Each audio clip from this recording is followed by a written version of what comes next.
Hello students, स्वागत है आपका आपके प्यारे से YouTube channel GK underline study में। तो आज की इस वीडियो में हम लोग 12th क्लास के हिंदी का चैप्टर नंबर 1 बातचीत, जो एक ललित निबंध है और यह बालकृष्ण भट्ट के द्वारा लिखा गया है। आज हम लोग इस चैप्टर से रिलेटेड आपके बोर्ड एग्जाम 2011 से लेकर 22 तक में जितने भी ऑब्जेक्टिव और सब्जेक्टिव क्वेश्चन पूछे गए हैं, सभी का सॉल्यूशन आज की इस वीडियो में हम लोग देखने वाले हैं। और यह सीरीज जो है वह आगे भी चलता रहेगा, जिसके अंतर्गत हम लोग सभी चैप्टर का वही सभी प्रश्नों को देखने वाले हैं जो आपके बोर्ड एग्जाम में पूछे गए हैं। और आपको अभी से ही तैयारी में जुड़ जाना है। अगर आप हिंदी का बेस्ट तैयारी करना चाहते हैं तो इस चैनल के प्लेलिस्ट में आपको चले जाना है और वहां पर आपको 2009 से लेकर, ये बात आपको याद रखना है कि 2009 से लेकर 2022 तक में जितने भी हिंदी के क्वेश्चन पेपर हैं, सेट 1 हो गया, सेट बी हो गया, सभी का सॉल्यूशन जो है ना आपको मिल जाएगा। और आपको अच्छे तरीके से एक एक करके सभी वीडियो को देख लेना है समय निकाल कर।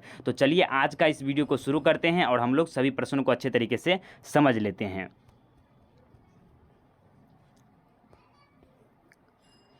तो इसका पहला प्रश्न है कि बालकृष्ण भट्ट किस युग के रचनाकार हैं। तो बालकृष्ण भट्ट जो है वह भारतेंदु युग के रचनाकार हैं। देखिए, भारतेंदु युग की शुरुआत कब हुआ था, तो ये 1850 ईस्वी में शुरू हुआ था एवं यह 1900 ईस्वी तक चला था।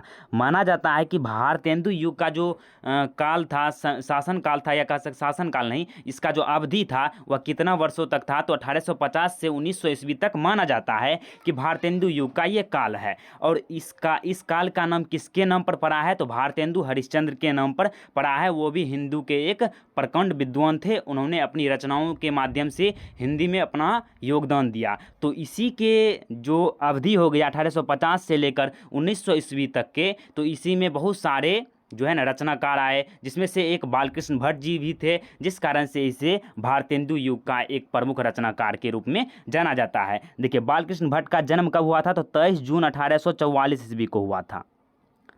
23 जून 1844 ईस्वी को इलाहाबाद उत्तर प्रदेश में इनका जन्म हुआ था। और 1914 ईस्वी को इसकी मृत्यु हो गई थी, 20 जुलाई 1914 ईस्वी को।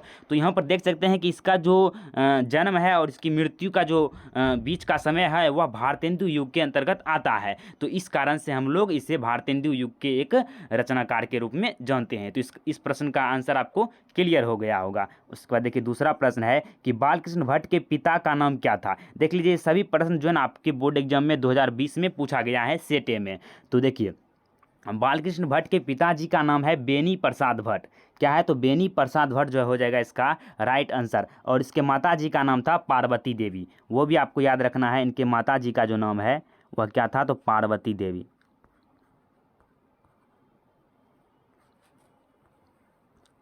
पार्वती देवी हो जाएगा इनके माताजी का नाम। उसके बाद नेक्स्ट है कि दमयंती स्वयंवर किस लेखक की रचना है। तो दमयंती स्वयंवर जो है वह बालकृष्ण भट्ट की रचना है। तो इसका आंसर आपका सी हो जाएगा। उसके बाद देखिए, नेक्स्ट है कि बातचीत शीर्षक निबंध के निबंधकार कौन हैं। तो बातचीत शीर्षक निबंध के निबंधकार बालकृष्ण भट्ट जी हो जाएंगे। और यह एक क्या है, तो यह एक ललित निबंध है। ये भी आपको ध्यान में रखना है, 2019 में पूछा गया प्रश्न है। उसके बाद देखिए, बालकृष्ण भट्ट किस काल के रचनाकार हैं। तो यह आधुनिक काल के रचनाकार है। और आधुनिक काल का जो शुरुआत है वह 1900 ईस्वी से शुरू होता है। 1900 से आगे जितने भी ईस्वी आएंगे वो आधुनिक काल के अंतर्गत आते हैं। तो ये भी आधुनिक काल के कवि थे। उसके बाद है कि बातचीत साहित्य की कौन सी विधा है। मतलब यह क्या है, यह कहानी है, ललित निबंध है, या उपन्यास है, या नाटक है। तो यह एक निबंध है या ललित निबंध भी कभी कभी ऑप्शन में रहता है। तो इसका आंसर जो है आपका सी।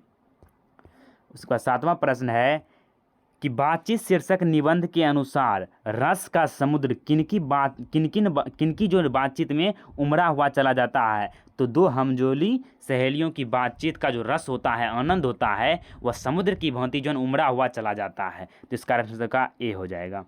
उसके बाद देखिए, इतने ही प्रश्न थे ऑब्जेक्टिव। आप देखिए, कम ही प्रश्न लेंगे, अच्छे तरीके से हम लोग कवर करते जाएंगे। उसके बाद देखिए, लघु उत्तरीय इसका प्रश्न आ गया कि दो हमजोली सहेलियों की बातचीत में क्या स्थिति होती है। और ये 2019 में पूछा गया है। तो दो हमजोली सहेलियों की बातचीत का कुछ जायका ही निराला है। रस का समुद्र मानो उमड़ा चला आ रहा है। इसका पूरा स्वाद उन्हीं से पूछना चाहिए ये जिन्हें ऐसे रस की जो है रस सनी हुई बातों की जो अनुभूति होता है यह सुनने को भी भाग्य लड़ा है। देखिए इसमें कहने का इस प्रश्न का अर्थ यही है कि दो हमजोली सहेलियों के बीच बातचीत होता है तो उसकी स्थिति क्या होती है। तो उसकी स्थिति यह होती है कि जब के दो बहुत गहरी दोस्ती है दो हमजोली सहेलियों की, तो इसमें क्या होता है कि जब वो दोनों बातचीत करते हैं आपस में तो उसका जो आनंद होता है, रस होता है, वह आगे बढ़ता ही चला जाता है और इसका जो इस आनंद की जो अनुभूति है वह उन दोनों हमजोली सहेलियों से ही पूछना चाहिए। तो इस तरह से आपको इसका आंसर लिखना था। उसके बाद देखिए दूसरा प्रश्न है कि अगर हम में वाक शक्ति नहीं होती तो क्या होता। ये मोस्ट इंपॉर्टेंट प्रश्न है और ये 2023 में भी पूछा गया है। देखिए ये 2011 में पूछा गया है, 19 में पूछा गया है और ये 2023 में भी पूछा गया प्रश्न है। देखिए इसमें साधारण सी बात है, इसको आपको याद ही हो जाएगा अच्छे तरीके से अगर सुनिएगा तो। देखिए कह रहा हम में अगर वाक शक्ति नहीं होती तो क्या होता। वाक शक्ति कहने का अर्थ है कि बोलने की शक्ति। तो आप कल्पना कीजिए कि अगर हमें बोलने की शक्ति नहीं होता तो क्या क्या हो जाता। तो यह पूरा जो पहले नंबर तो है, ये पूरा संसार जो सृष्टि है हमें गूंगा प्रतीत होता अगर हम बोल ही नहीं पाते।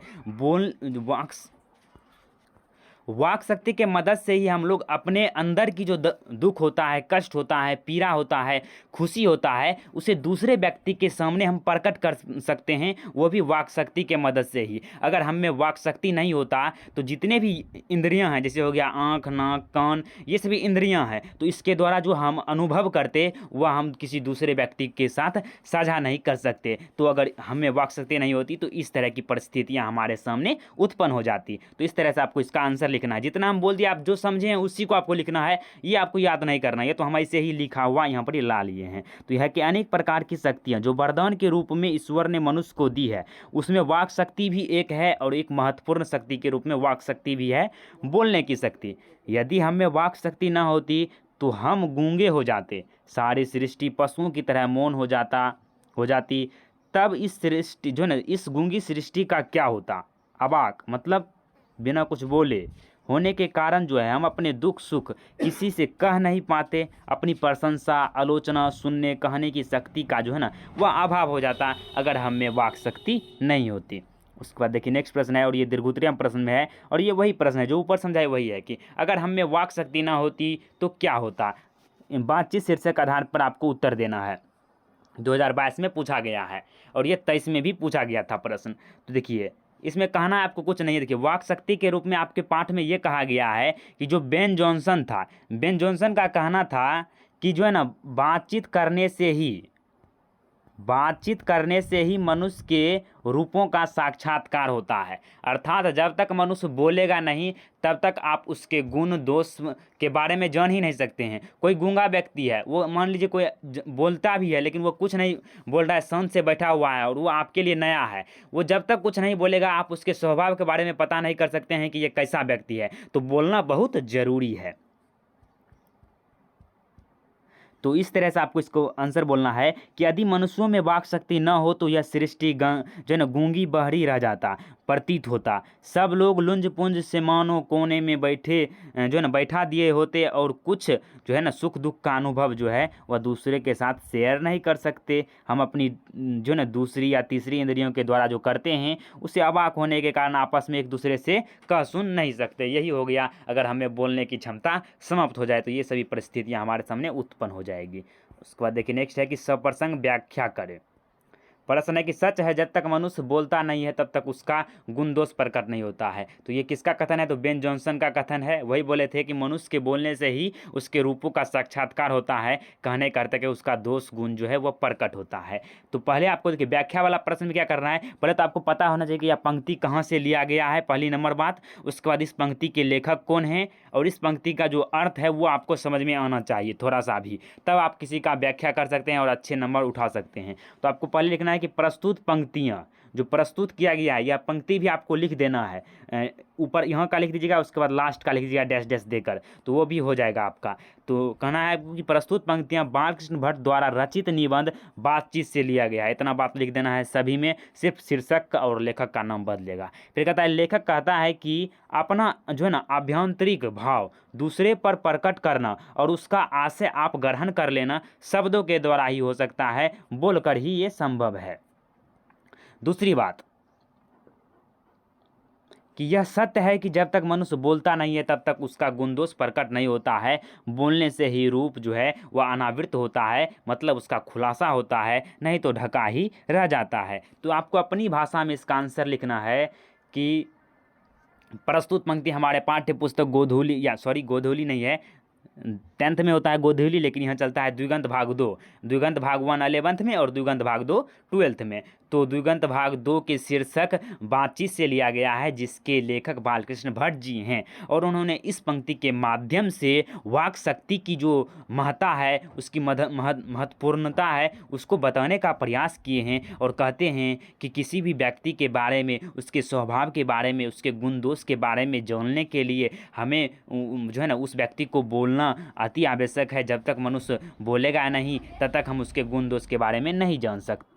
तो बस आपको इतना ही लिख देना है और आपको अच्छे खासे नंबर मिल जाएंगे। तो इस तरह से जो ना आपका ये पूरा समाप्त होता है। आशा है कि आपको पूरा समझ में आया होगा। नेक्स्ट वीडियो में हम लोग अगले चैप्टर का सभी प्रश्नों को देखने वाले हैं। इस वीडियो में बस इतना ही, मिलते हैं नेक्स्ट वीडियो में, तब तक के लिए जय हिंद जय भारत।